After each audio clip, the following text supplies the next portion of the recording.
Olá! Hoje a gente vai mergulhar a fundo aqui numa questão bem falada, né? A revisão da vida toda para as aposentadorias aqui no Brasil. A gente deu uma olhada nos materiais e, olha, o objetivo é tentar desemaranhar um pouco essa situação. É um negócio meio complexo, né? E é importante para quem quer entender melhor seus direitos lá na Previdência. Então, para começar, o que é essa revisão, assim, de forma simples? É a chance de recalcular a aposentadoria usando todas as contribuições, né? Até aquelas antes de julho de 94. E para algumas pessoas, isso pode fazer o benefício aumentar, certo? Exatamente. É basicamente isso. E a raiz da coisa toda, ela tá lá numa regra de 1999, artigo 3º da Lei 9876. Na época, a ideia, bom, a intenção parecia boa, né? Era tipo assim, proteger quem já contribuía antes do plano real, porque tinha aquela inflação maluca, né? Então eles pensaram, vamos tirar esses salários muito antigos, muito corroídos e calcular só com o que foi pago a partir de julho de 94.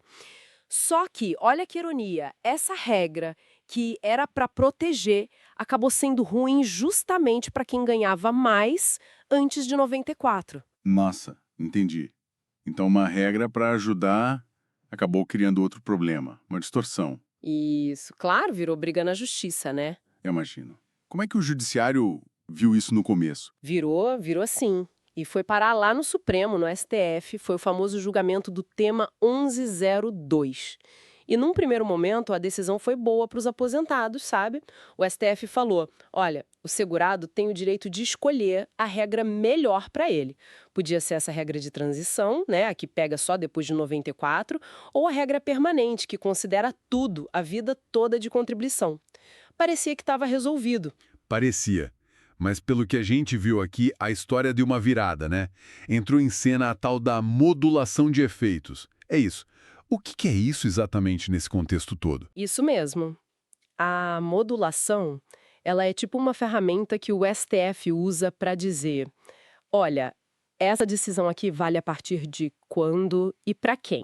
É para delimitar o alcance, entende? E no caso da revisão da vida toda, a modulação foi bem dura, bem restritiva.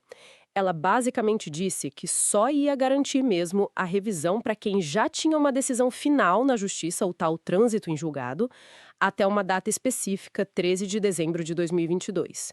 Ou então para quem já estava recebendo o benefício com o novo cálculo até essa mesma data. Só esses casos.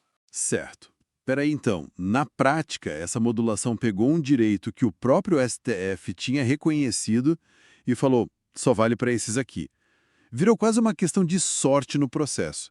Quais foram as consequências disso para quem estava ali esperando a revisão, com o processo rolando? Exato. A consequência mais forte, mais visível, é que quebrou a isonomia, né? A igualdade. Pensa assim, dois segurados, iguaizinhos, mesma situação, mesmo direito em tese, os dois entraram com a ação antes da decisão final do STF.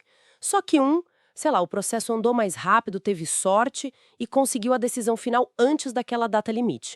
O outro, por N motivos da justiça, o processo demorou mais, não saiu a tempo. E aí, o resultado é esse: direitos iguais, mas um consegue a revisão e o outro não, só por causa do tempo do processo. Isso cria uma insegurança jurídica, nossa, enorme. Faz todo sentido. É bem justo, né, pensando assim. E essa modulação, ela tá sendo criticada por isso, não tá? Dizem que ela foi tímida. Por quê? O que faltou, justamente. A crítica principal é essa. Ela não protegeu quem agiu de boa fé. Sabe? A pessoa viu as decisões anteriores da justiça, que eram favoráveis, confiou naquilo e entrou com ação antes dessa virada do STF. Existe um princípio no direito muito importante, que é o da proteção da confiança. Você não pode mudar a regra do jogo no meio e prejudicar quem confiou nas regras antigas. E tem até lei para isso. A Lindab, né? Lei de Introdução às Normas do Direito Brasileiro. Ela mesma diz que, quando a justiça muda o entendimento assim, precisa ter regra de transição. E a modulação que o STF fez, bom, ela não cuidou direito dessa galera que ficou no meio do caminho. É fascinante ver isso, né? Como uma ferramenta técnica processual, que é a modulação, bate de frente com a expectativa de justiça das pessoas, com a confiança que elas depositaram. Entendi. E para complicar mais um pouquinho, ainda surgiu uma outra interpretação mais recente sobre aquela regra original lá de 99. A tal da força cogente. É isso. Como que isso entrou na história? Essa foi outra camada de complicação. Essa interpretação diz o seguinte: aquela regra de transição, a que só considera de 94 para frente, ela não seria uma opção. Ela seria obrigatória para quem se encaixava nela. Ou seja, o INSS teria que aplicar essa regra e pronto. O segurado não poderia escolher a regra permanente, que pega a vida toda, mesmo que fosse melhor para ele. E olha, isso nem era o ponto central da discussão lá no tema 1102 no começo, sabe? Mas essa interpretação acabou limitando ainda mais quem poderia ter direito à revisão. Nossa, quanta coisa! É um emaranhado mesmo. E agora, como é que está a situação? Para essa turma que ficou de fora com a modulação, ainda tem alguma luz no fim do túnel? Olha, a briga continua, sim. O pessoal apresentou recursos lá no STF, os chamados embargos de declaração. Esses embargos servem para pedir para o tribunal esclarecer pontos que ficaram meio obscuros ou que ele não decidiu direito na decisão anterior. E o foco principal é justamente essa situação. E quem tinha processo andando, mas não tinha decisão final naquela data da modulação. Como fica? A esperança, a expectativa, é que o STF possa talvez ajustar essa modulação, quem sabe criar uma regra de transição um pouco mais justa, que proteja quem entrou na justiça confiando no que estava valendo antes. Os que a gente viu ressaltam, essa revisão não é para todo mundo, não é automática, não é só pedir. Precisa fazer conta, ver se realmente vale a pena incluir os salários antigos, porque às vezes pode até diminuir o benefício, né?